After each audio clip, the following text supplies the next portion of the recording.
plupart des podcasteurs ne vont pas admettre qu'ils donnent énormément de valeur sur leur podcast, mais malheureusement, ils n'ont pas les résultats souhaités.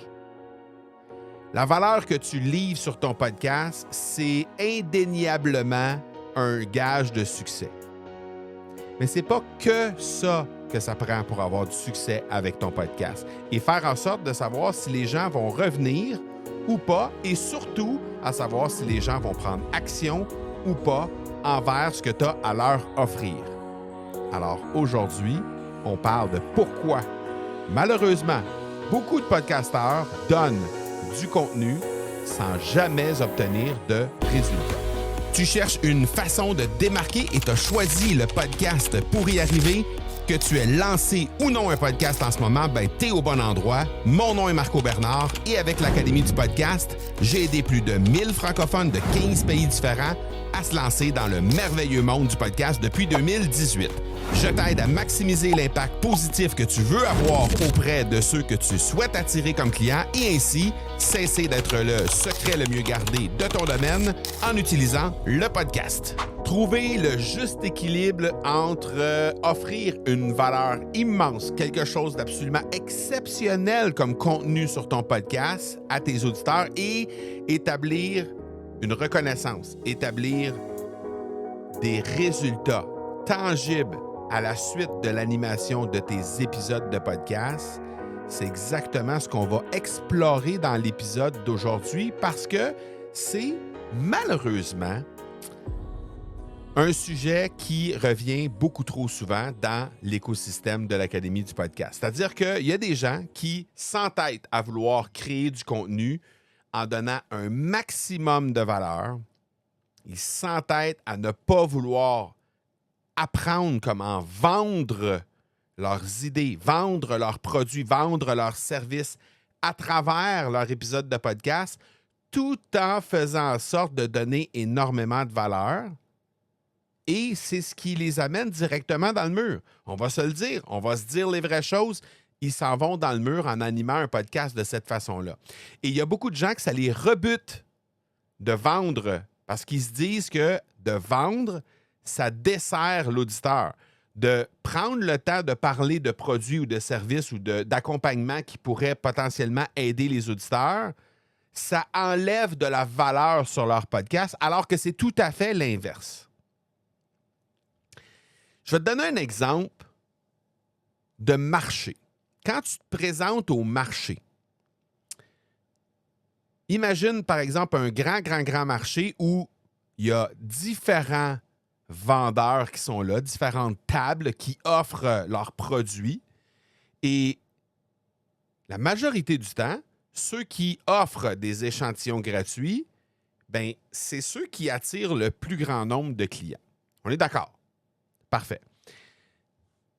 Est-ce que ces tables-là, est-ce que ces marchands-là se contentent de juste offrir un produit gratuit sans par la suite offrir l'ensemble de la variété des produits qu'ils ont? Assurément pas. Sinon, ils ne feraient juste pas de business, tu comprends? Alors, l'idée, c'est non seulement d'amener de la valeur, donc de donner des choses gratuitement, donc comme tu le fais avec ton contenu de podcast, mais c'est aussi de faire en sorte de pouvoir leur donner énormément de possibilités d'aller plus loin lorsqu'ils sont satisfaits du truc gratuit. C'est aussi simple que ça. Je t'en ai parlé déjà que dans mon histoire à moi, au début, je voulais seulement partager le plus grand nombre d'informations possibles au plus grand nombre de personnes possibles. Et c'était une idée que j'avais eue de transformer mon blog en version audio. J'en ai parlé à l'épisode 301. Si jamais tu veux aller entendre ou réentendre cet épisode-là, recule dans le feed de 2 épisodes et tu iras écouter ça. J'ai raconté l'histoire des tout débuts du podcast que j'ai commencé à animer, qui s'appelle l'Accélérateur. Donc, la genèse, en fait, de ce podcast-là. Je voulais devenir une référence dans mon domaine.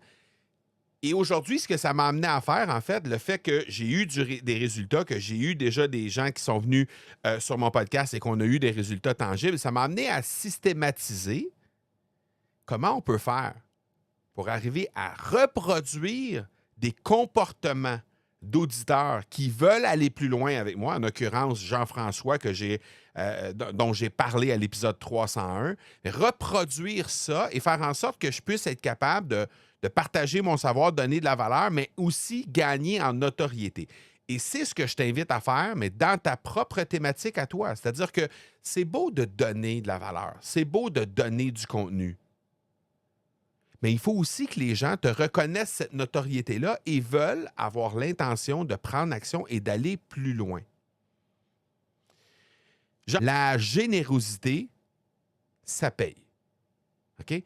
Le sentiment de réciprocité, tel que abordé dans le livre Marketing et influence de Robert Cialdini, c'est sûr que ça paye. Le partage gratuit de connaissances, d'informations, ça établit une certaine confiance avec ton audience. Ça, c'est clair, clair, clair.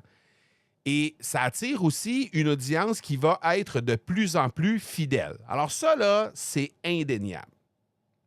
La deuxième chose, c'est que ta voix, ton style, ta propre perspective sur la thématique que tu veux animer sur ton podcast, c'est ça qui va te distinguer de toutes les autres personnes qu'il va y avoir dans ton domaine.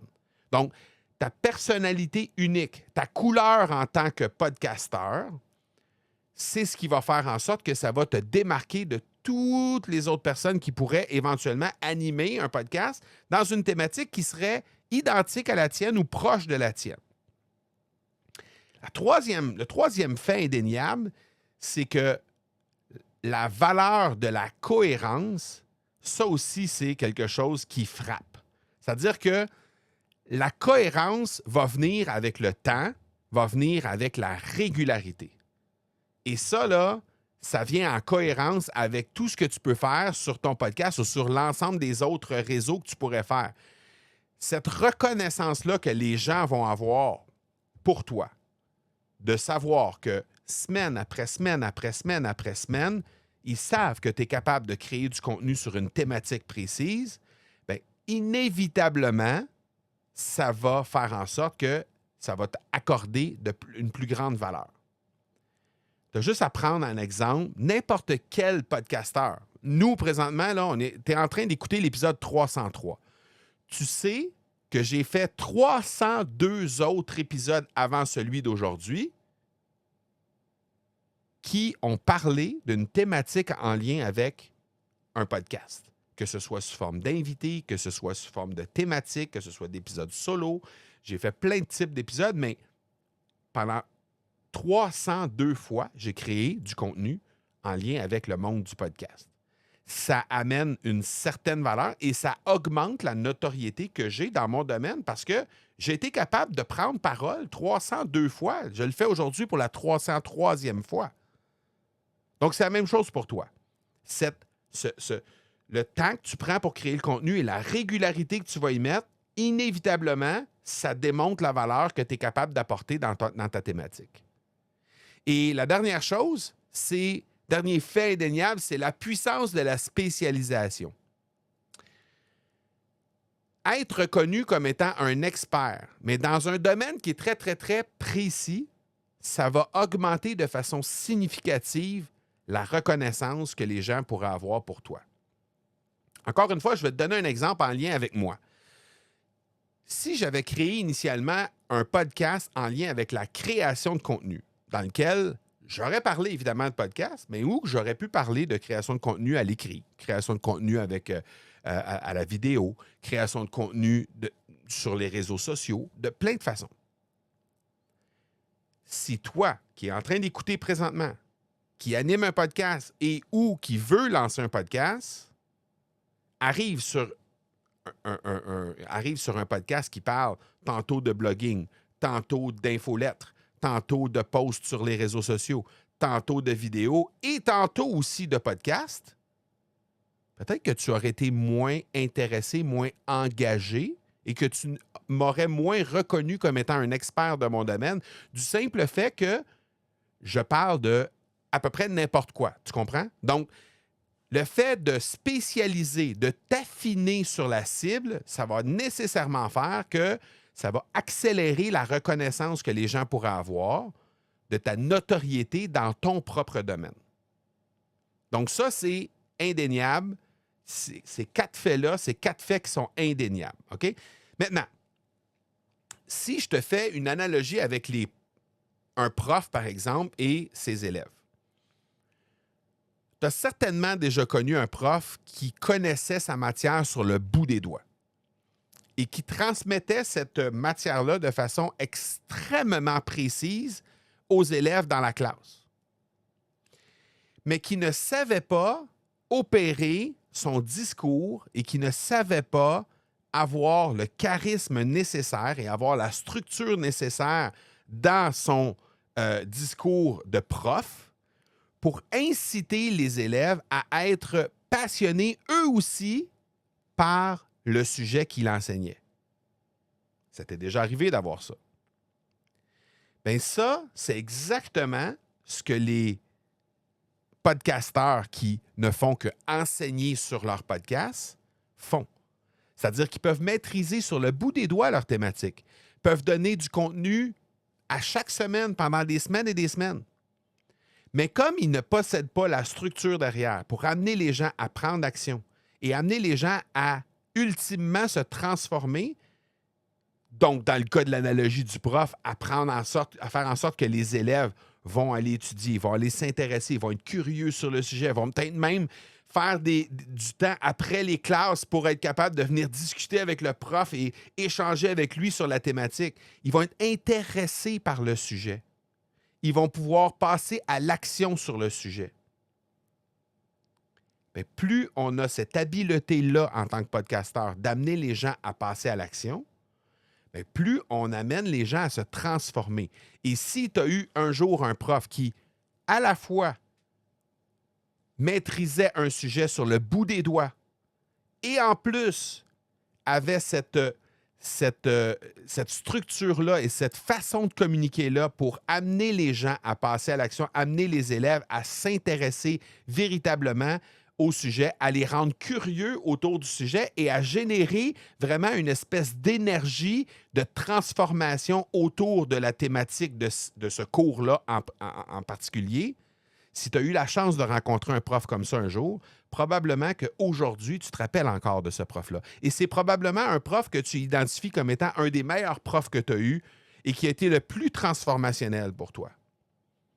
Donc, c'est ça que je t'invite à devenir. Je t'invite à devenir la personne qui va faire en sorte de pouvoir générer non seulement du contenu qui va venir transformer les gens, mais donc du contenu hyper pertinent avec énormément de valeur, mais qui, en plus, va pouvoir amener les gens à se transformer et à s'intéresser et à vouloir prendre action sur la thématique que tu présentes.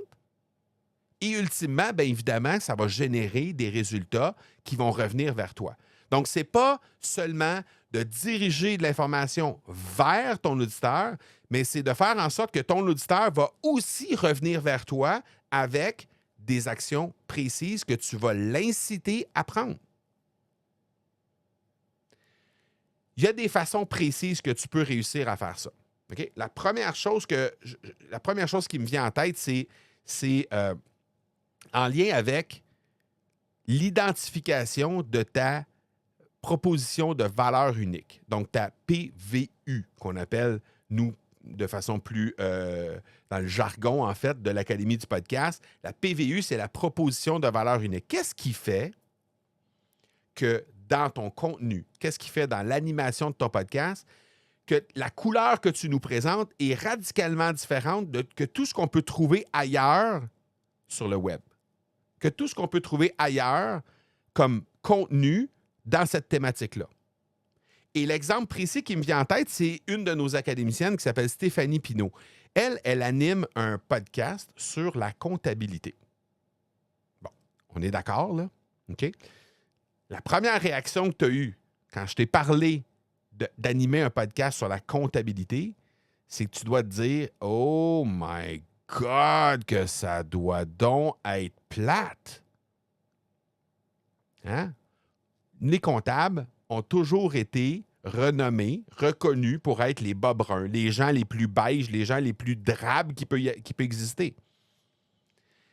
Ben, au contraire, elle anime un podcast et elle a su amener plutôt sa couleur, amener son humour, parce que c'est quelqu'un qui adore l'humour et qui utilise l'humour beaucoup dans ses communications. Et elle a su injecter ça dans son podcast pour faire en sorte de alléger un peu tout ce qui est comme discours autour de la comptabilité, de la fiscalité et tout ça. Donc, alléger un peu le discours. Et ça ne l'empêche pas de livrer son expertise à chaque épisode. Ça ne l'empêche pas d'avoir de la valeur exceptionnelle dans chacun de ses épisodes. Mais ça fait en sorte que sa couleur, elle est là. Donc, toi, quelle est ta PVU, ta proposition de valeur unique? Parce que, outre le fait d'animer un podcast sur la fiscalité et la comptabilité, elle anime à sa façon, avec son humour particulier, avec sa couleur à elle. Donc, toi, ta couleur à toi, c'est quoi? Donc, ça, c'est la première étape que je te dirais qui pourrait te permettre potentiellement d'avoir des résultats précis en amenant à la fois de la valeur énorme à tes auditeurs, mais aussi en les amenant à se diriger vers toi pour la suite. Parce que les gens vont avoir envie de réagir sur ta couleur unique. Première chose. Deuxième chose, avoir une offre avec une valeur réelle. C'est-à-dire que offrir du contenu qui va vraiment avoir une valeur hors norme, bien, ça va faire en sorte que les gens vont avoir envie de se retourner vers toi et de vouloir avancer, vouloir avoir une étape suivante avec toi.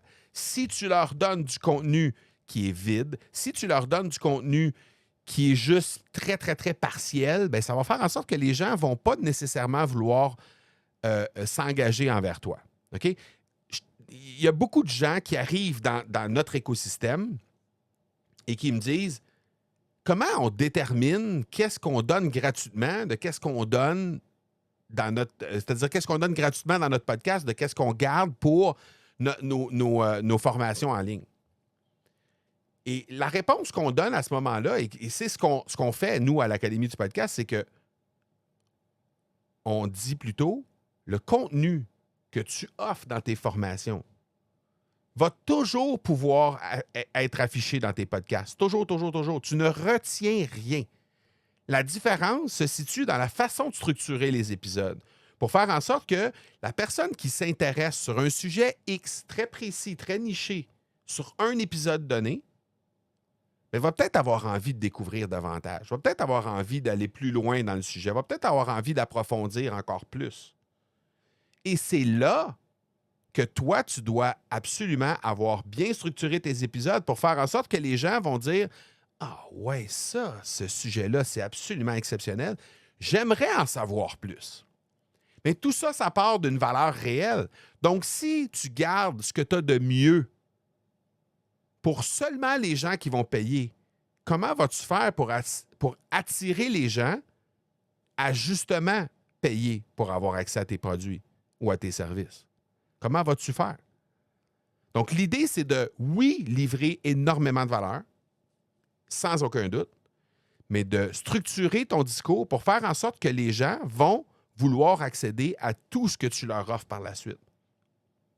Donc, ça, c'est la deuxième étape que je te dirais, c'est d'offrir une valeur réelle. Troisième chose plutôt, c'est de t'engager avec ta communauté. Parce que si les gens arrivent sur ton podcast, ils écoutent un épisode de podcast, ils savent que s'ils déposent un commentaire à quelque part, il va y avoir une réelle discussion qui va être là. D'ailleurs, je t'invite, je te le dis, fais le test sur qu'est-ce que je suis en train de te dire.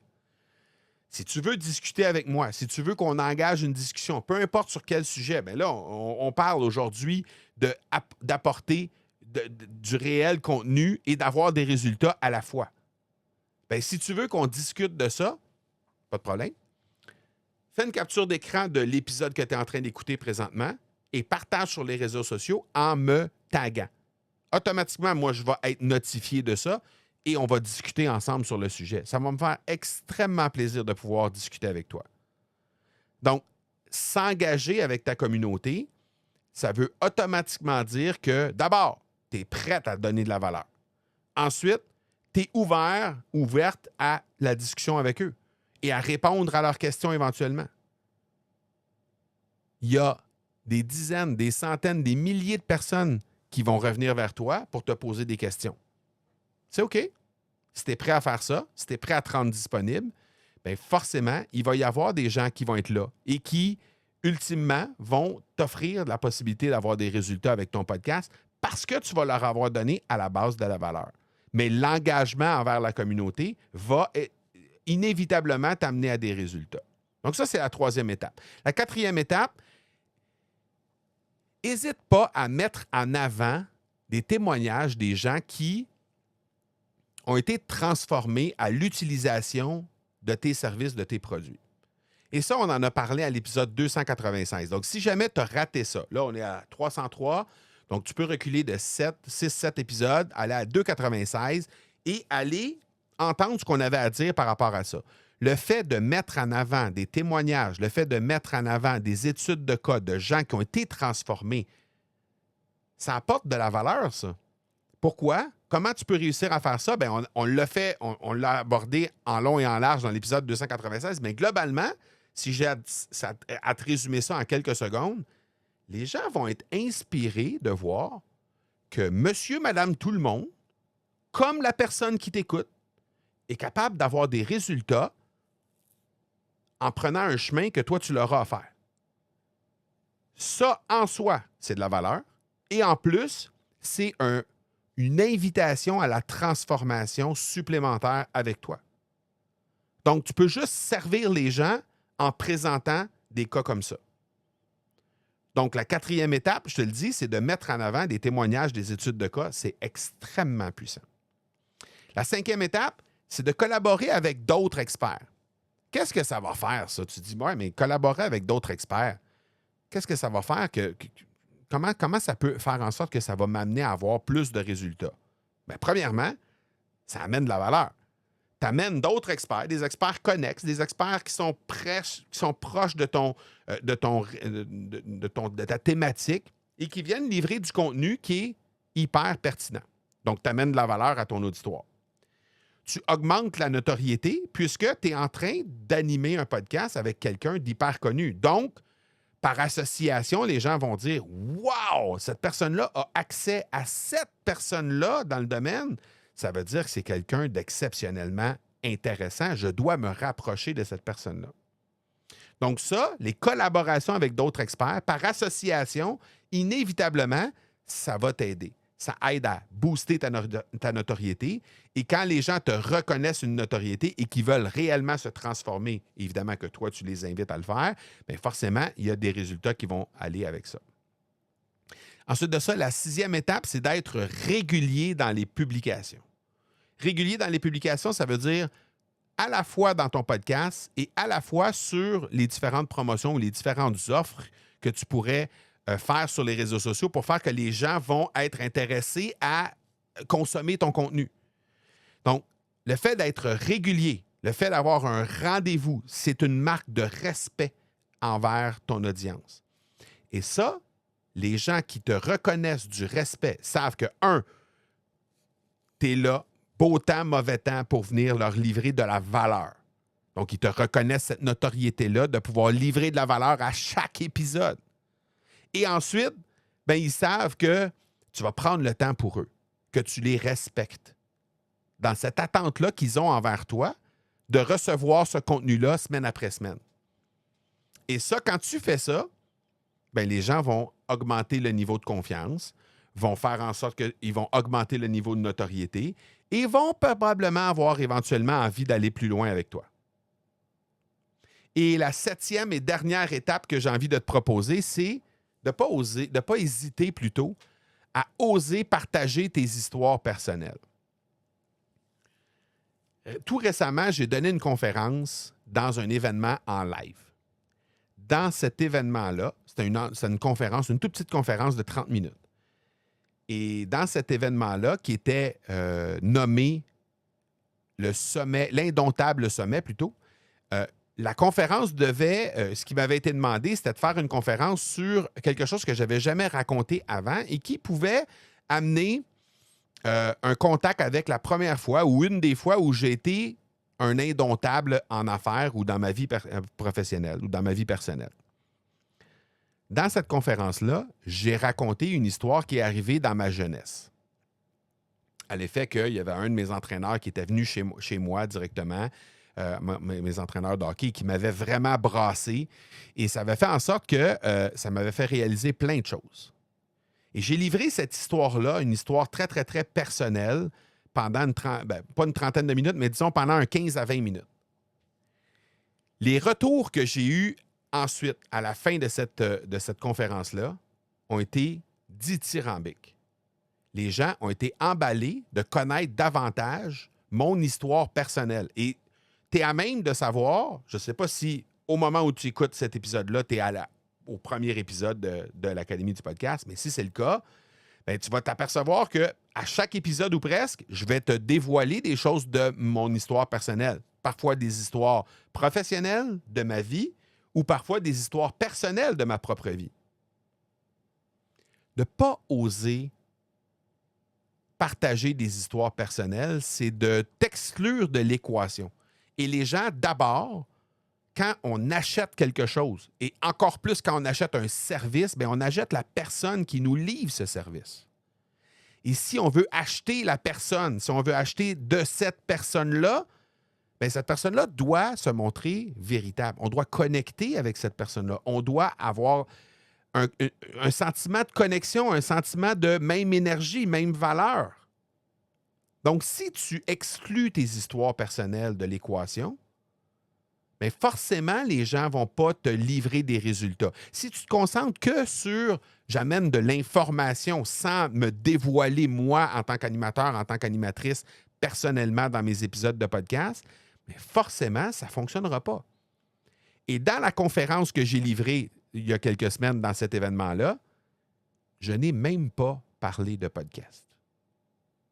Par contre, à la fin de cette conférence-là, il y a plein de gens qui sont venus me voir et qui m'ont dit « J'ai vraiment été impacté par ta conférence et ça fait longtemps que je pense à lancer mon podcast et là, tu m'as convaincu à travers ta conférence, tu m'as convaincu que j'ai vraiment besoin de ce podcast-là et ces gens-là sont devenus des clients. Je n'ai même pas parlé de podcast dans cette conférence-là. Ils ont connecté qu'avec l'histoire personnelle que j'ai livrée pendant la conférence. Donc, ces gens-là se sont tournés vers nous pour qu'on les aide à lancer leur podcast simplement parce qu'ils ont connecté de façon avec les valeurs, avec l'énergie, avec ce que je pensais de ce sujet-là que j'ai traité dans la conférence, qui n'avait aucun lien avec le podcast, parce que je parlais de hockey, je parlais de moi quand j'avais 15 ans. Le podcast n'était même pas proche d'exister encore. Alors que j'avais 15 ans. Là. On parle de 1990. Le podcast est arrivé dans les années 2000, tout près des années 2010. Donc, c'était comme 15 à 20 ans avant que le podcast commence même à exister. Alors, c'est juste pour dire à quel point les histoires personnelles, c'est hyper puissant. Donc, si tu veux amener les gens à se transformer à la fois avec les contenus que tu vas amener, à la fois avec les informations que tu livres sur tes épisodes de podcast, et aussi, toi, avoir des résultats, oui, ça prend toute une belle structure dans tes épisodes, mais les 8 étapes que je t'ai présentées aujourd'hui, ce sont des maudites belles bases pour être capable de vraiment bien te préparer à avoir des résultats et à susciter les gens, à susciter l'action plutôt chez les gens qui viennent écouter tes épisodes de podcast. Maintenant, si tu es rendu à cette étape-ci, on est rendu à 30 minutes de notre épisode de podcast, et que tu écoutes encore cet épisode-là et que tu te dis « Ouais, ça y est, je veux lancer mon podcast, c'est décidé. » J'ai une option pour toi qui est relativement simple. C'est un tout nouveau programme, très, très petit programme qu'on a lancé qui va te permettre de lancer ton podcast en 90 minutes. Okay? Donc, tu vas avoir 90 minutes d'écoute à faire et 90 minutes de travail à faire. Okay? Le programme s'appelle Top 90. Hein? On est assez concept. Donc, Top 90, tu vas trouver tout ce qu'il faut là-dedans. Sujet, persona, montage, logo, jingle, structure d'épisode, description, hébergement. Tout ça, c'est là pour toi dans 90 minutes. Okay? La seule chose qui te reste à faire, c'est de te rendre au academypodcast.com/top 90, donc TOP90, pour être capable de trouver cette petite micro-formation-là pendant qu'elle est encore disponible. Parce que elle est disponible présentement. On vient de lancer ça. C'est un test qu'on fait. On voit qu'est-ce que ça donne. Clairement, je pense que jusqu'à maintenant, il y a eu un bel engouement autour de cette petite formation-là. Donc, je t'invite à aller jeter un petit coup d'œil au academypodcast.com/top 90. Elle est disponible présentement. C'est une valeur au-delà de 1200 $ et elle est disponible présentement à 95 % de rabais. Alors, je t'invite à te pointer sur cette adresse-là, academypodcast.com/top 90. Si tu souhaites lancer ton podcast, c'est un petit 90 minutes à mettre pour écouter l'épisode et écouter la formation plutôt, et un petit 90 minutes de travail à faire pour avoir un podcast fin prêt à être lancé. C'est exactement le chemin le plus simple et le plus court que tu peux avoir sur le web en ce moment. On se donne rendez-vous la semaine prochaine. Ciao, ciao.